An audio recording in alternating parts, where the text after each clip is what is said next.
What's up guys, Killa here, welcome back to another game on the Gwenology account. This time we're up against Jace. Rune should be on screen now, and this is acting more of like a background game, because we've played the Jace matchup a fair bit on this channel, and it plays exactly the same as to how I've taught you guys how to beat it. Just go in on his transform, swap, and it's very easy.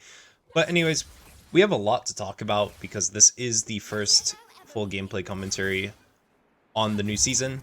And I wanted to wait a little bit because we had some really high ups so far and some really far lows. It has been hit or miss depending on the day I go live, and I feel like that season 15 is a lot more fun, but a lot more frustrating. And the feats of strength are more of a mental thing, and the thing about solo queue is it's all about mental. So when your team loses first blood, a lot of the times your Draven does not want to play anymore, and then will sit in the base until the game is over. And that's what happened to me. And the same exact thing happened to our Senna support 2 games later.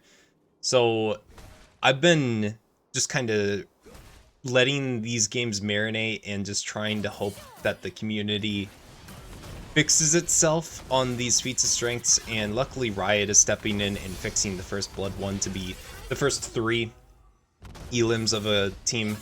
I think that was a change that was very necessary, and I'm not really sure why Riot will just not listen to PBE players on matters like these, because this was very like telegraphed. This was gonna be an issue day 1 of the season, and Riot just chose to let it rock.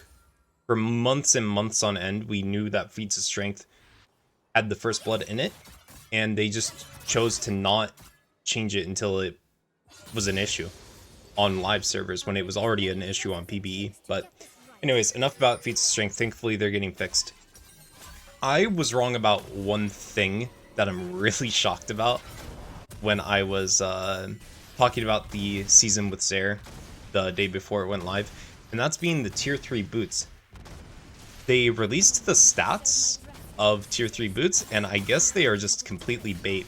Me and Zare both went into it thinking, okay, so you go first item, you win the feat, you rush a second item, and then you immediately buy tier 3 boots, but I guess that is just completely wrong to do, and Cassiopeia ended up being the highest win rate character because none of the Cassiopeia players got baited into the tier 3 boots. So they're still good, but you don't really want to prioritize them, it seems. It's more of a, oh hey, my next purchase is like 100 gold away, but I have the 750 now, I might as well get the tier 3s right now, which is very interesting to me. I think it is also character dependent. I feel like just everyone was forcing them. So only time will tell which champions you want to prioritize the tier 3s and which ones it's like, yeah, we're not going to worry about this for literally the entire game. But as you guys have seen, we've just been rocking the Jace so far. And for those that have been paying attention, we are actually rushing Riftmaker. And I feel like that this isn't an always correct thing to do, but this season makes Riftmaker feel really good. All of these things I've been talking about with like feats of strength and stuff, they have created this like hyper fixation on early game play, meaning that supports are roaming a lot more for jungle objectives. There's a lot more action at set objectives because even 80 carries are willing to roam for them at some point.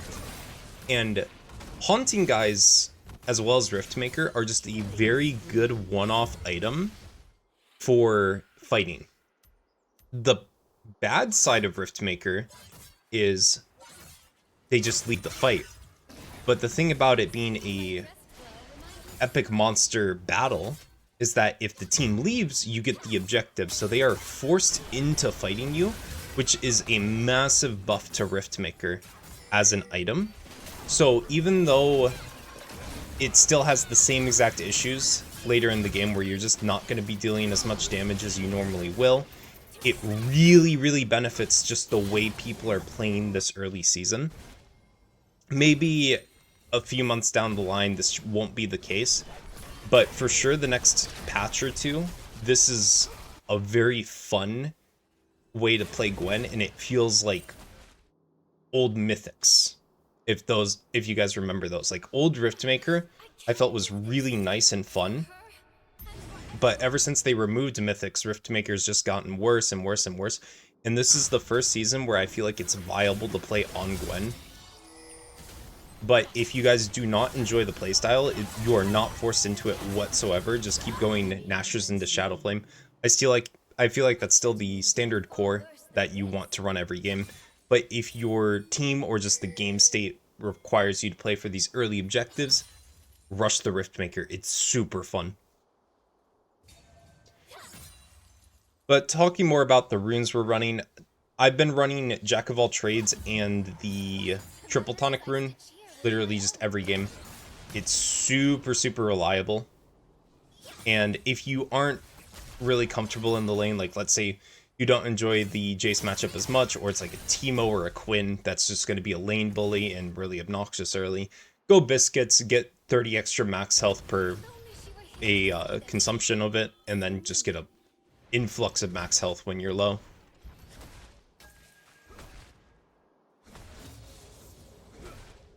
But here we're just letting the wave come out a little bit. Jace is just going to keep trading very poorly. I've been seeing a lot of tank Jaces, and I really hope that Riot does address that. That's another thing. Tank items are just kind of ridiculous, and it still is just the same exact meta as Season 14 with a different coat of paint. The only thing that shifted the meta was the feats of strength, so some champions are better, like Oton. Unfortunately, right now, though, Oton has a bug on his auto attack passive and his ultimate, to where you can't see people when you ult, and you can't see your auto attack passive, but it's still getting applied.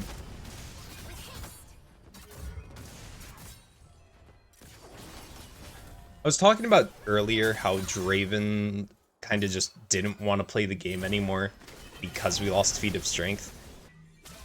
As you guys will see throughout this game, this Kai'Sa wants to win less and less because she has a support Nunu that's playing for our team around the map, which is correct.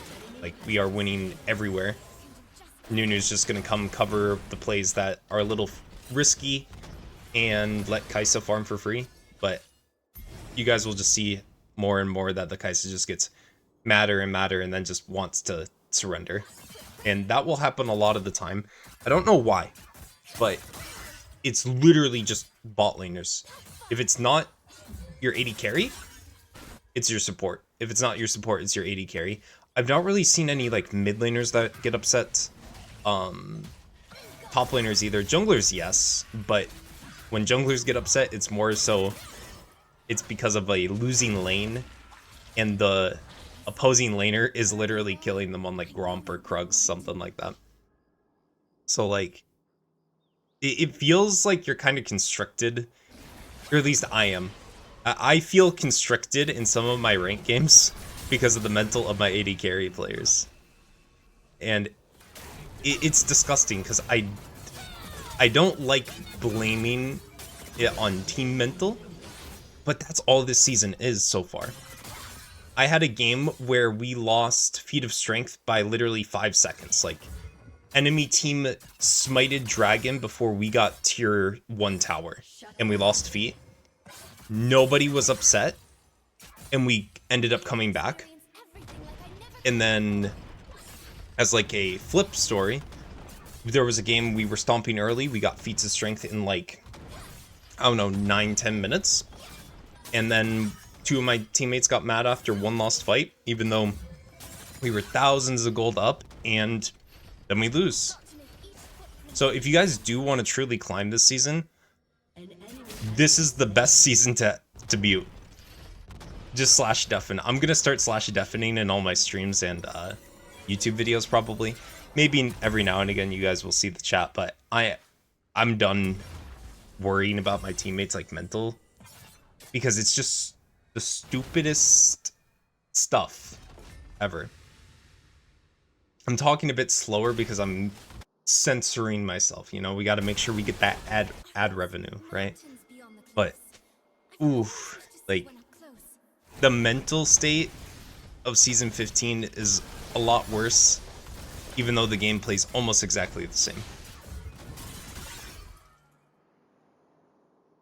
But here, like, enemy mid laner 1-5, Jace 1-3. The only one positive is their brand at 1-0. And we are 10-4. Right here, you notice one of the downsides of Riftmaker. Like, he all-ins us, he runs away, our Riftmaker procs, and it's like, yeah, it just did nothing. But, counter argument, you have extra HP to play with, so you can play a bit riskier. If we had Nashers here, we would be under 1000 HP, which is a little scary, you know. He comboed us once, we lost half health. If he combos us again, then we would lose the rest. Here I'm going for proxying. One thing about this game, or sorry, about this season, is minions are cannon minions spawn every 4 waves now. So I'm kind of remembering how to count waves, because I didn't think it would be that much of a difference, but it truly is. It changed a lot of timers for cheater recall, stuff like that. But if you don't want to deal with any of that, just learn to proxy. And by learn to proxy, I mean just hard shove 1 wave, and then walk through their turret.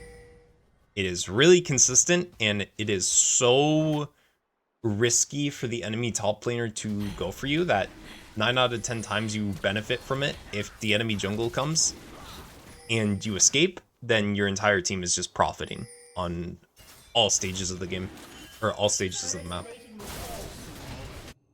Rampage. An ally has been slain. Alright, and then here, Akshan reses my Wukong. There's a lot of action going on, but I'm just confident in my teammates right now. I don't even think I noticed the Kai'Sa yet, or I don't think the Kai'Sa started bawling her eyes out yet. But Jace TPs, that guarantees us the tier 1 top.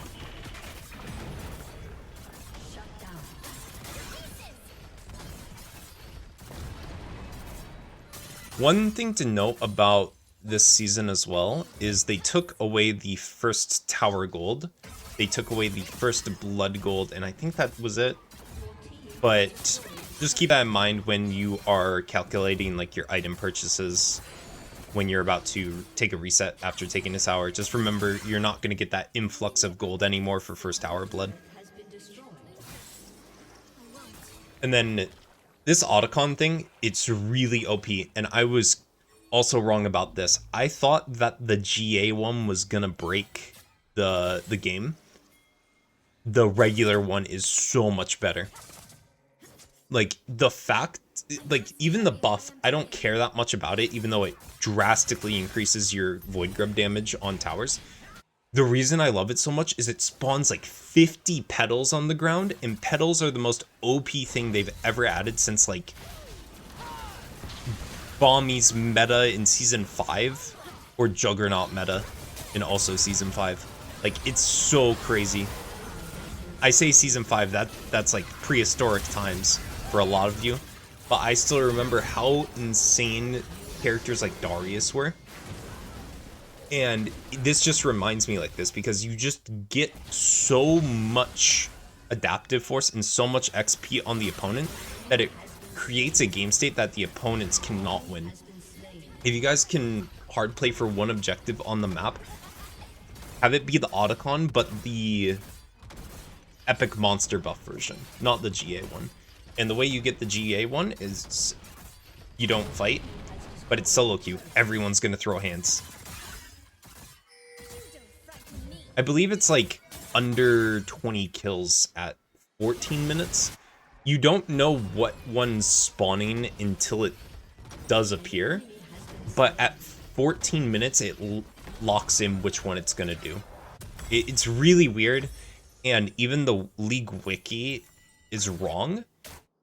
When the patch came out, it said elims, and then it got changed to damage calc, so like total damage throughout the lobby. So I'm just going off elims, but it could be either or. I don't think even the people running the wiki for League know. It's very confusing. And then we went ahead and rushed Mejai's into the Boots of Swiftness. I went Boots of Swiftness just because they have a brand, Milio, Jace. It's a little bit harder to stay on top of these characters with their slows and just their range. So just being able to run around a bit more consistently is nice. And then we also got the Mejai's so we could purchase the tier 3 boots early. As we know now, it's bait to do this, so don't follow me here. What you should do instead is do Riftmaker into Nashers, and then buy a third item. It can be Zonya's, it can be a decap, just whatever you need for the third slot, and then start thinking about the tier 3 swiftness boots. But I still feel like they're really strong. I feel like these are the strongest boots out of the bunch. Just movement speed has always been the most sought after stat in the game. It makes it harder for opponents to hit buttons, it makes it easier for you. So even though they aren't giving you damage, they inherently just make you take less and make you deal more. So I feel like just these ones are the most insane ones. And they might be the one... Oh, I forgot this even happened. He outplayed us so hard. I believe my conk... Or no, not my conk. I believe my Riftmaker was running out there. But... yeah, Swiftness boots, I still think they're OP. I'm gonna keep forcing them, but for like the steel caps and the Sork shoes, I don't think it's really that worth it. I've lost many 1v1s even though I have the steel cap enhancement. I really thought that these were gonna break the game. Granted, they did nerf them a few times before they were fully released, and those were the ones that I was testing, but I'm just glad that it didn't make it to live servers, because you guys would immediately see me turn into a Cassante one trick and just rush the funny ninja Tobbies with Shield Bash and Unending Despair. Unending Despair needs to be nerfed, by the way. It is a item that was already pretty nice, but it was niche. And all they had to do was change its build path to have some MR on it, giving us, again, one of the best tank components in the game, being the Shield of Aegis, I think it's called, or something. But historically, it's a very strong component. They brought it back, and Unending Despair is dominating a lot of games right now.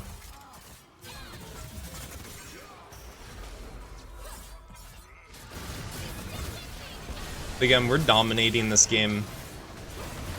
Still dying to the Jace. I don't know how we're managing to do that, but I think it has something to do with our 0 stack Mejai's that we keep consistently losing stacks on. Alright, and then here we're going to teleport towards the top half of the map. The reason I'm teleporting so preemptively is not even for the objective. I'm literally just tunnel visioned on these flowers. Like, they are so impactful.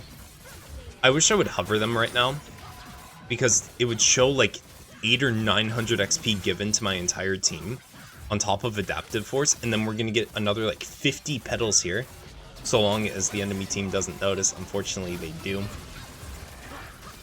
So even if we win or lose this objective, we're going to have to share the petals. We end up getting the objective, and look, I'm just ignoring all the enemies because I'm just so tunnel visioned on these things. We ended up getting about 30 of them.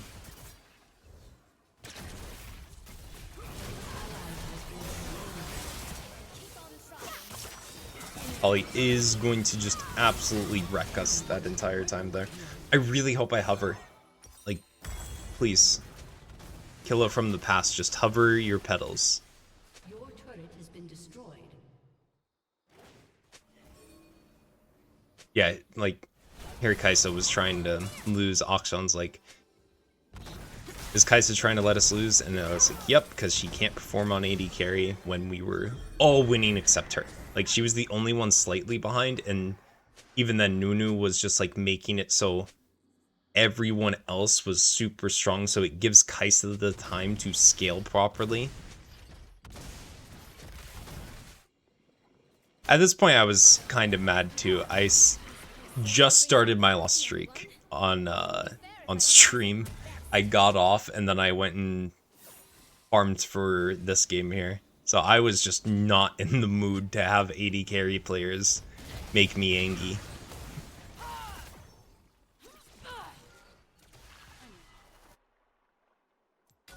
No one said life would be easy.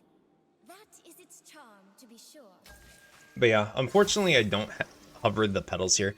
But from experience, I know that these give me about 15 to 1700 XP, which is literally an entire level and then some from 14 to 15.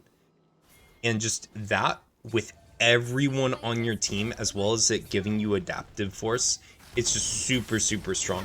They are nerfing both the XP and adaptive on the petals, and I still think it's not enough. They are so, so strong.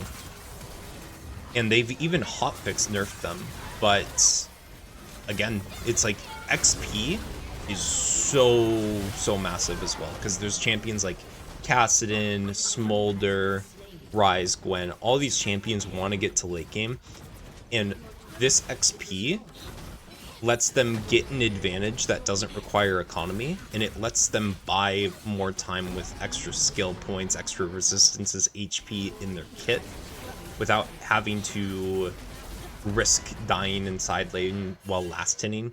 The flower petals can be bait, as you guys saw. I was like tunnel visioned on them during the Oton fight, so just don't do that.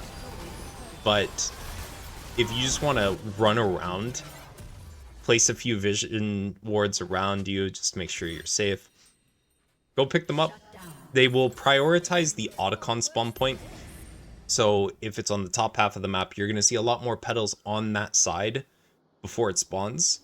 But if there's action anywhere on the map, after that fight happens, it typically spawns 1 to 2 flowers, depending on how much damage there was there. It's called the hallowed mist. There's been times at like 4 minutes into the game, there's been a petal that spawned under enemy tower because we towered over them.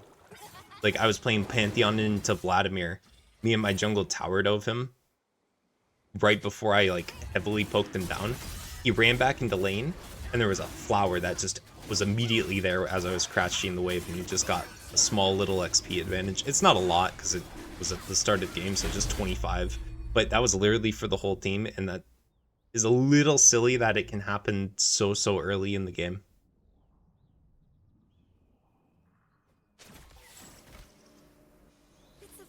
Again, I'm just talking my stuff in the chat because I just was not having it with this Kaisa. She was blaming the Nunu. Nunu was playing phenomenally. Even in chat, or in the pre-game, she was threatening to, like, troll. And Nunu was literally one of the reasons we dominated this game, because he covered so much on the map for us and provided so much utility to me and Akshan and Wukong. So. But at this point, game is over.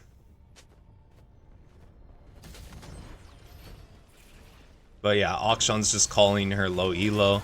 I just up-dude it or whatever it is. Like, again, just mute chat this season. It is not worth it.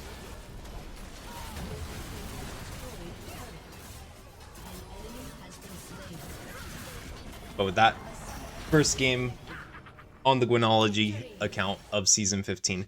Hope you guys enjoyed. Like, sub, comment something about a bell. I'll leave you guys to the end game stats later.